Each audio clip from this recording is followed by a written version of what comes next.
Joshua Balmadrid. And I'm Ansari Batua. A typical product or service that costs less than 1,000 pesos, grocery or like. The first question is, when making purchases, what factor do you value more? A, price or quality? For me, I prefer the qualities because, for example, when you buy some products that are cheap, but later on, mabilis lang masira, then when you buy a quality products, you can say it is a higher price, but rest assured that it's a good product. The second question, what is a typical grocery item or service in the Philippines that costs less than 1,000 pesos? The typical item in the grocery in the Philippines, such as canned goods, noodles, toothpaste, in short, our basic needs in our daily life. A good question, what grocery item or service can I purchase for less than 1,000 pesos? That would greatly enhance my daily life. Instead going to supermarket, there's a public market in our different areas so that we can buy affordable and much better products. The fourth question is, who makes the buying decision?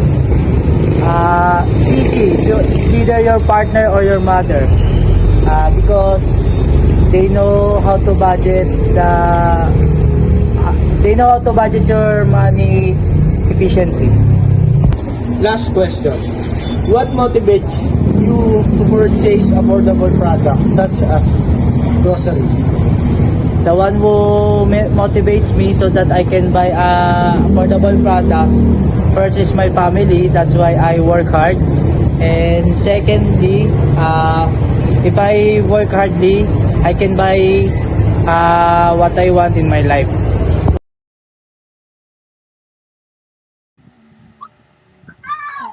Who made the final decision to purchase the product or service?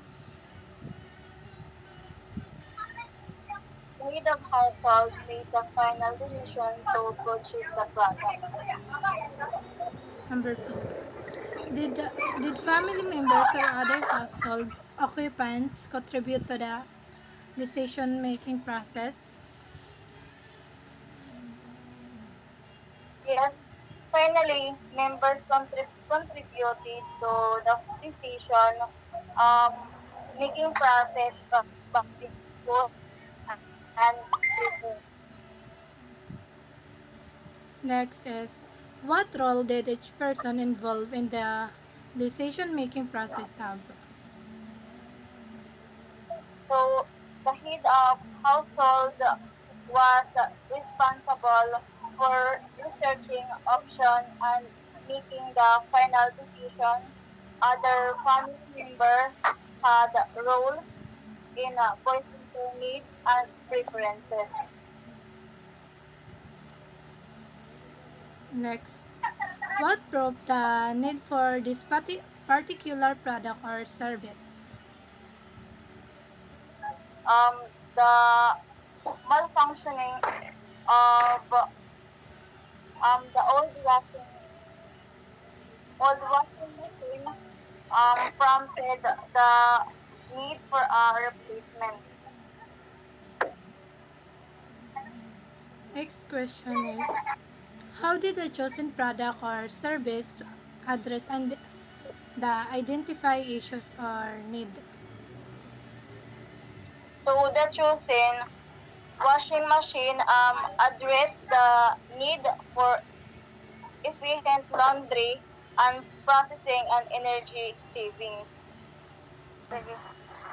Was this purchase a planned decision or what is made impulsively?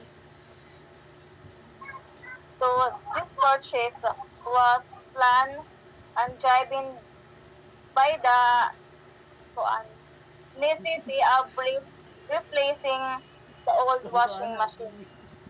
What factors or events led to initiation of the decision-making process? So the malfunction of the old washing machine initiated the decision-making process. Next, did the consumer conduct research before making the purchase? If so, how? Yes, the consumer conducted research by comparing features and price online and physically inspecting products and multiple appliance stores. Last, why did the consumer choose the specific location to make the purchase, and did they cons- consider other options before deciding where to buy? So the consumer choose the specific location based on reputation, availability, and price competitiveness, and after sales service. They considered other options by comparing prices and features at different stores, but ultimately choose the one that offered the best overall value. That's all. Thank you. Which item or service totaling more than 20,000 pesos did you buy? The item that I buy more than 20,000 is my iPad 19. What made you decide to purchase it? Because iPad 19 is the most affordable iPad model, making it good option for those tight budget and easy to carry and to use. At which store did you buy it and why? Actually, I buy it online, but the owner said she buy it on PowerMax service, and I buy it for my school works. Features of the product did you like? The features I like in this product is you can easily get through a workday or school on every single charge. If you like to draw or take notes by hand, the Apple Pencil is a great accessories for 9th generation iPad. iPad is a well-rounded tablet that offers a good balance of performance, features, and affordability.